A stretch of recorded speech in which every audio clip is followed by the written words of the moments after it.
முடிசார்ந்த மன்னனும் இறுதியில் பிடிசாமல் சிவனை மறந்தார் யார் வாழ்ந்தார். திருநீர்கனே தனி சிறப்பு இருக்கா இல்லையா?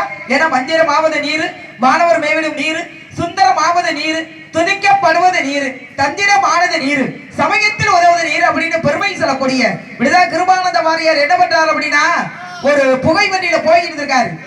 அப்ப அந்த மாணவர்கள் என்ன பண்றாங்க அப்படின்னா, இவர் வந்து கிண்டல் பண்றாங்க.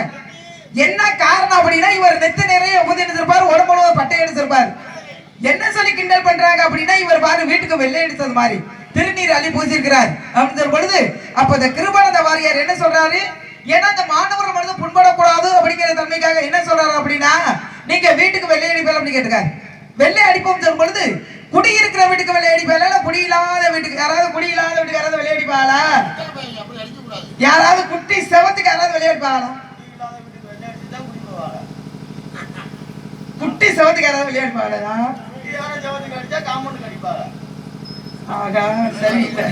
நாங்க குடி இருக்கிற வீட்டுக்கு தான் வெளியேற்போம் சொல்லும்போது, அப்பதான் கிருபானந்த வாரியார் சொன்னாரா, முருகப்பெருமான் இங்க குடி கொண்டிருக்கார், திருநீர் பூசிருக்க அப்படின்னு சொல்லும்போது, அப்பதான் மாணவர்கள் கேட்டாங்க, எங்களுக்கு இந்த திருநீர் கொடுங்க, நாங்களும் பட்ட பூசலாம் அப்படின்னா அந்த முருகப்பெருமானுடைய அருள் எங்களுக்கு கிடைக்காது அப்படின்னு சொல்லி இந்த திருநீரை வாங்கி பூசிக்கிட்டு போனாலும் அந்த மாதிரி திருநீருக்கு தனி சிறப்பு இருக்கு. அதனால அந்த முருகப்பெருமானுக்காக நான் பாடும் பாடல், அந்தி வரும் நேரம்,